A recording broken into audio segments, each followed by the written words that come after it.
Hi everyone, welcome back. And this week I'm going to be doing another Sew With Me and review for Vogue 8946, and I will be making the view in the center of view B. So let me just take you through the front pieces of this pattern so you guys get like a gist of what's going on here.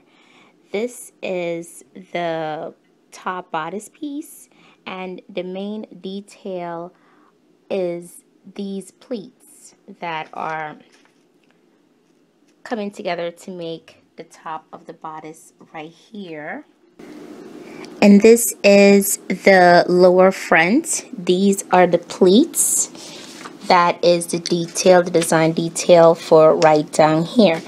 So from the get-go, I want to let you guys know that this pattern does not come with finished measurements. You know, and usually on the patterns, they usually have like the finished measurements of the bodice, the hip area, so it will let you know which size to choose. This one doesn't come with that. So I am going to go with my, I want to say regular sewing measurements for Vogue, which is a size 12 top and a size 14 bottom. So we're going to see how it works out in the end. So this is going to be like the hardest part of making this dress, which is doing the pleats. I already thread mark mine's. The green is for the small dots and the pink is for the large dots. And now I'm about to assemble the pleats for the top and the bottom front pieces.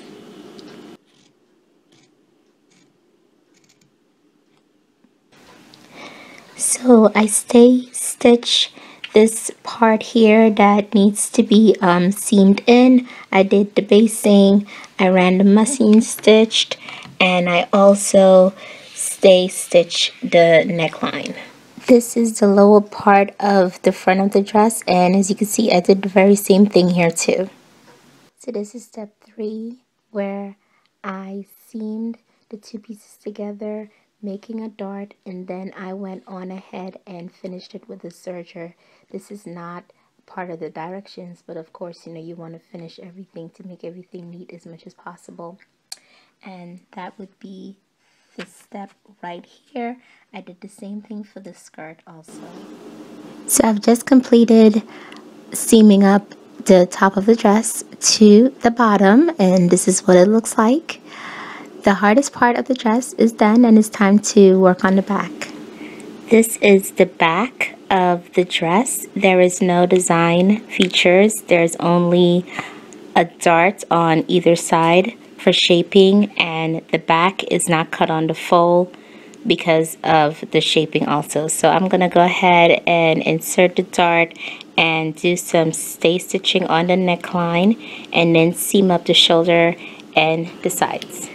So at this point, I'm finished inserting the darts. I attached the both backs to the front and I serged it, and on top here where you see the shoulder seam, that's going to remain just like that because I'm going to be adding a lining right now. So it's time to attach the lining to the main body of the dress. This is going to be really easy because I'm not adding a zipper, and I'm also making the version with the sleeves. So for this lining, all you have to do is stitch the lining to the main body with right sides facing together like I did right there. So what you want to do, you want to open out the dress lengthways like here, and then you want to fold it together. So this is the neckline, this is the back of the dress, the main body, and this is the back of the dress, the main lining. And from here you're going to make a seam that runs along the whole length of the dress. Okay. And this is how the way it looks in the end. As you can see here, this is that seam I was talking about. I also did some edge stitching and I clipped the seams, everything by the shoulder. And then I'm about to add in the sleeves, but I basted the lining down to the main fabric. I always do this to treat the lining and the main fabric is one. This makes it so that when I put in the sleeve, there isn't any puckering or any gathering or anything. Everything is just going to be treated as one.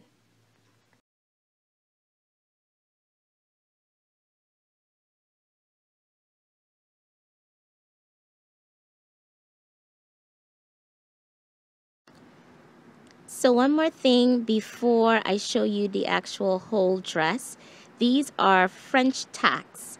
I always use these when I make a free hanging lining on my knit dresses. I don't always show it, but I was going through the instructions in this pattern and they do say to put them in.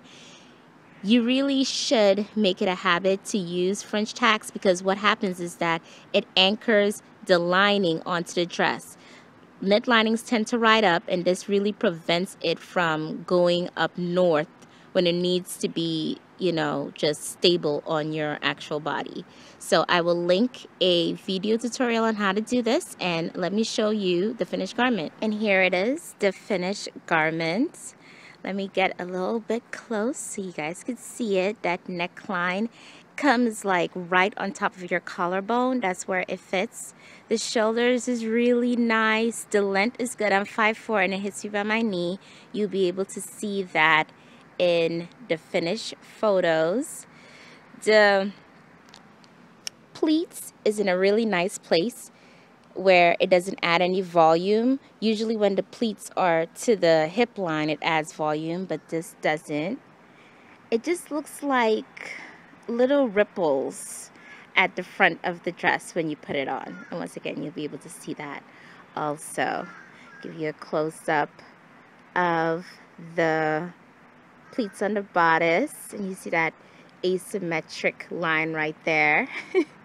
I really like this dress. It turned out so well. And let me go to the back. This is the sleeve. The hem. And this is the back.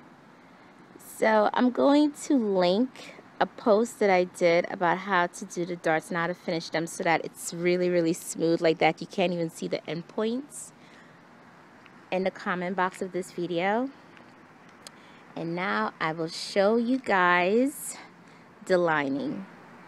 And this is the lining. It is all distorted because it's about to rain and I'm trying to like get this recorded so you guys can see how it looks. So that's the front.